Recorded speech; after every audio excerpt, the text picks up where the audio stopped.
at the center of a tragic incident that has left a family shattered and a community in shock. The killing his own father, Christian Senso, has raised troubling questions about the challenges of broken homes. Actors involved in the production chain of civil status documents in the northwest region of Cameroon have agreed that there are still obstacles hindering the issuance of birth, marriages, and death certificates free of charge. Those are major stories. Details right ahead.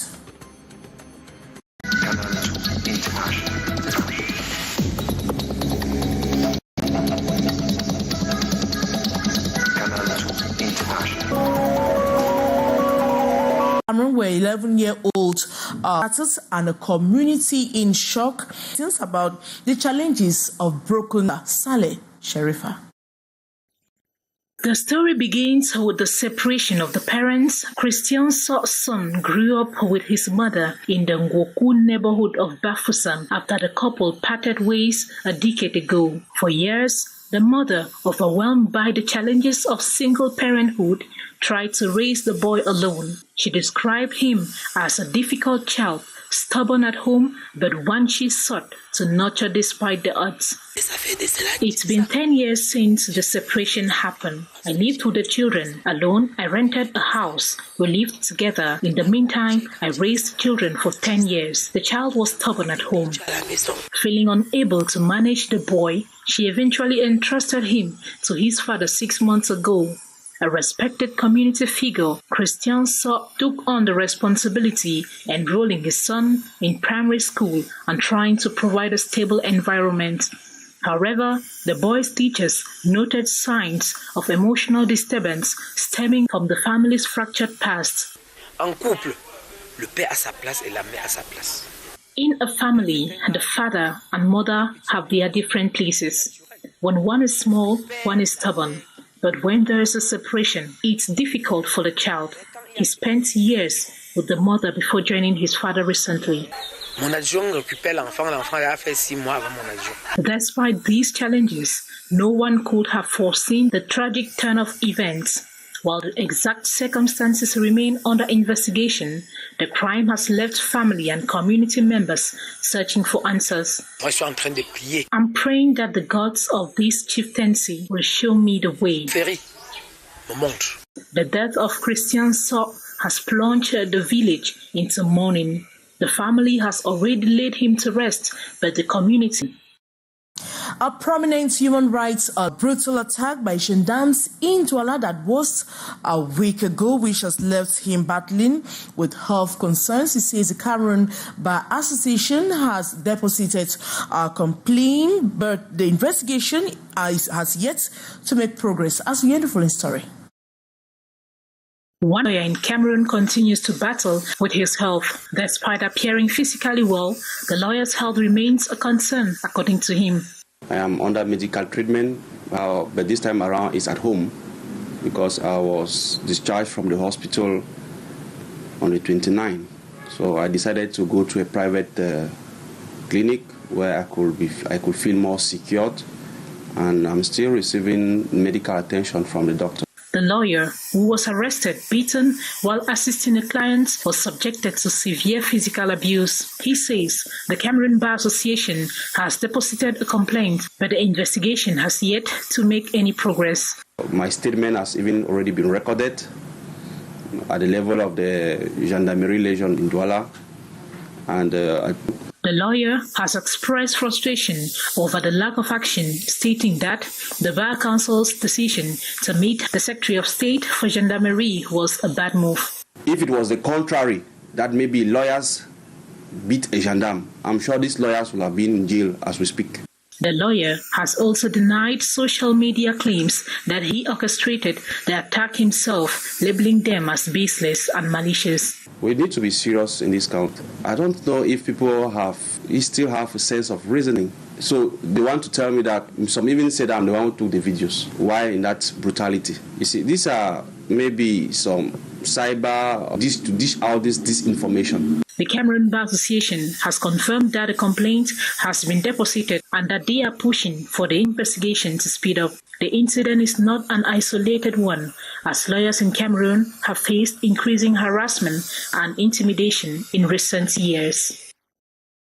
And lawyers and associations defending the rights of women and also defending fighting against gender-based violence.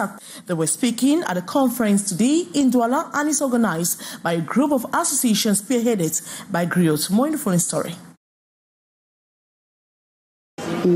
J'ai encore des séquelles. Je ne suis pas totalement guérie. Parce que quand je pense à tout ça, j'ai encore les traumatismes sur la tête. Eva, a survivor of 15 years of domestic violence, shared a harrowing experience at the conference. She was constantly subjected to beatings, torture, and rejection by her husband, despite having 3 children together. Eva's story is a stark reminder of the need for collective action against gender-based violence.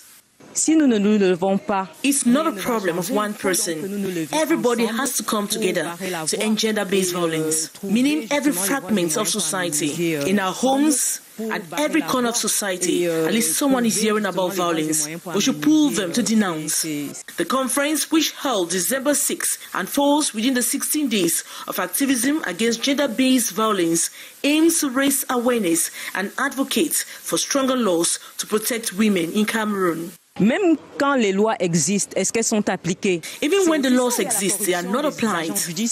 There is corruption at the level of the judiciary. State agents, they can't cover one mistake. It starts with a woman. She should be conscious of herself, her body, and that's why we're calling on them to denounce.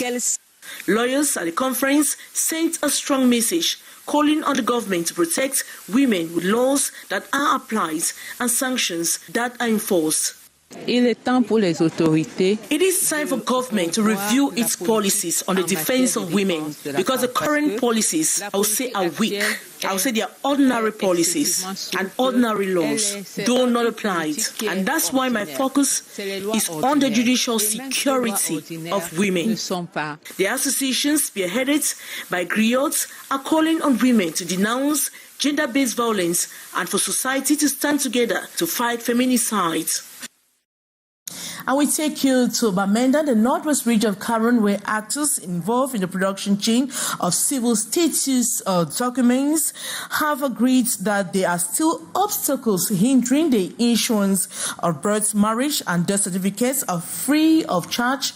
The Office of Public Independent Conciliation has shared a meeting in Bamenda with mayors and their collaborators. More with our reporter, Saleh Sharifa. It has been noticed that despite the 3 council areas in the northwest region, there are still some bottlenecks along the issuance chain. In a meeting to review the 3-month campaign to promote the exercise attended by mayors, civil status registrars, and secretaries general, chaired by the public independent conciliator, the hurdles were placed at the doorsteps of the judiciary sector. When you argue the type of money they pay in court, they will normally tell you, okay, go and bring the witnesses, so that they do it in court openly, so that they should declare the charge each. And you know what is happening in court. There will be an adjournment every time. Let's take, for example, my area. You take people from Miami to come to court in Bamenda and declare the age of the child. If they come, if there's an adjournment that day, they will still come. It will cost you how much?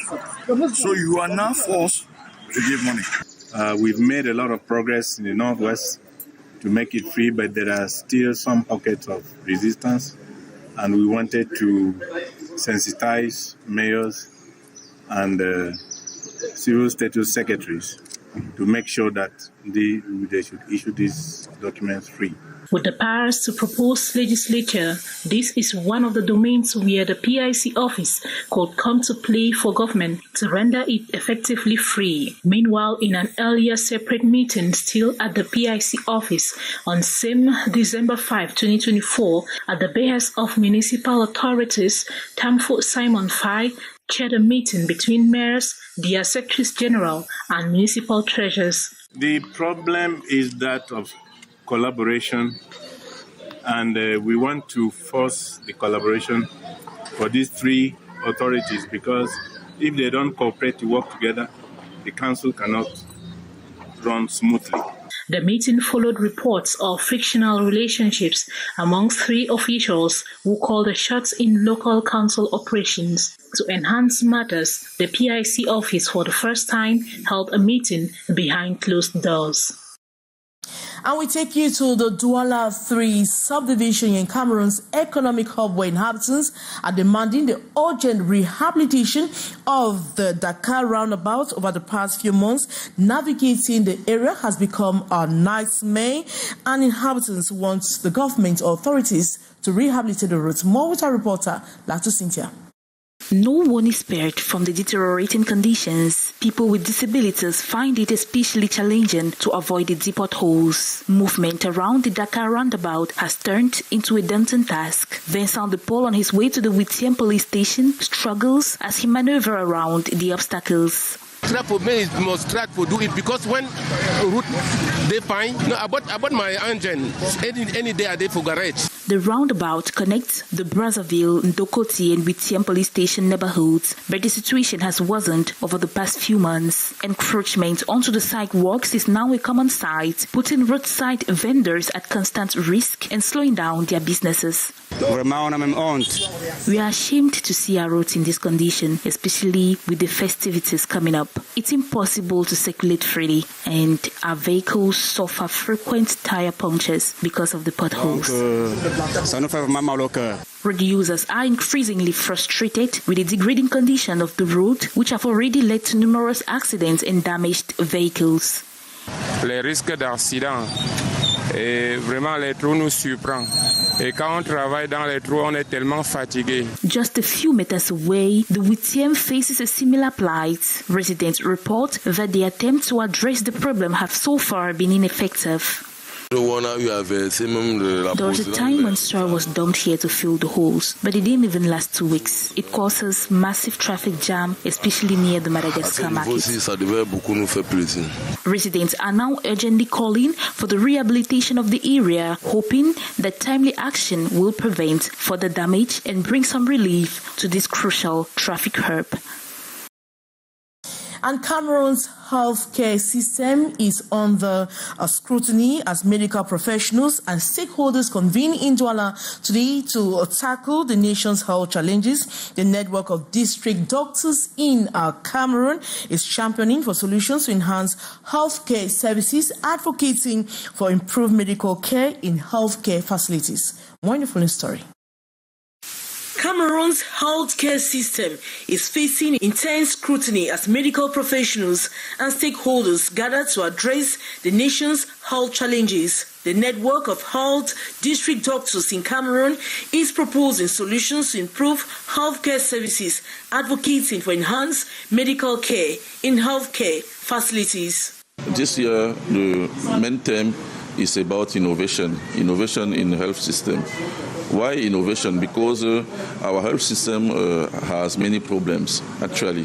The problems of human resources, the problem of financial resources. The network is pushing for innovative projects, actions to acquire medical equipment and scientific communications to address the healthcare needs of the population. Key issues discussed during the General Assembly held on December 6 in Douala include access to financing, training of healthcare personnel, and their employability. As you know, we are at the area of artificial intelligence. So many solutions we can offer or we can discuss can be about the digital health. So at this General Assembly, we will have 2 presentations about 2 solutions of digital health. But we can have the older solution as a medical network. We think we have to develop many medical networks. A network with patients, with medical doctors, with nurses, with pharmacists, among others. According to the network, investing in the training and development of medical professionals is crucial to addressing the country's healthcare challenges. The Assembly also highlighted the needs for increased funding and resources to support healthcare services. These developments comes as Cameroon healthcare system continues to face numerous challenges, including limited access to healthcare services, inadequate medical equipment, and a shortage of trained health personnel. As the end-of-year festivities draw closer, markets in Garoua in the north region of Cameroon are already bustling with activity. Shoppers are flocking to stores adorned in the colors of the season, eager to secure their purchases ahead of the holiday rush. More with our reporter, Salih Sharifa. At the Yelwa market in Garoua in the north region of Cameroon, the festive spirit is unmistakable. Vendors have stocked up their shelves with a dazzling array of goods, hoping to capitalize on the surge in demand as the celebrations approach. Essaye de venir faire les achats le plus tôt possible. It's better to buy early. The prices might increase and the crowds will be overwhelming later. On sera un peu moins sous pression. The vibrant colors of the season dominate the scene, with every corner sparkling in anticipation of Christmas and New Year festivities. Early shoppers are taking no chances, preferring to make their purchases now to avoid last-minute surprises. Nous sommes là dans les préparatifs de la fête de Noël. I came to get some decorative items to beautify our office so we fit in the moment of the festive period. Fin d'année de 2024. Meanwhile, vendors are optimistic, with many expecting a boost in sales during this lucrative period. We have done our best to stock up. We are ready for the festive rush, although the customers don't buy at favorable prices. We are doing with the little they offer. As the festive countdown continues, the exchanges between buyers and sellers promise a win-win for both. Whether for Christmas or New Year, the joy of the season is already palpable in the markets of Garoua in the north region of Cameroon. Thank you so much, Salih Sharifa. And that report brings us to the end of this edition of the Primetime Newscast, the English language on Canal, the International. Thanks so much for watching. But coming up next is The Brief with Matthew Fangwa. Good night.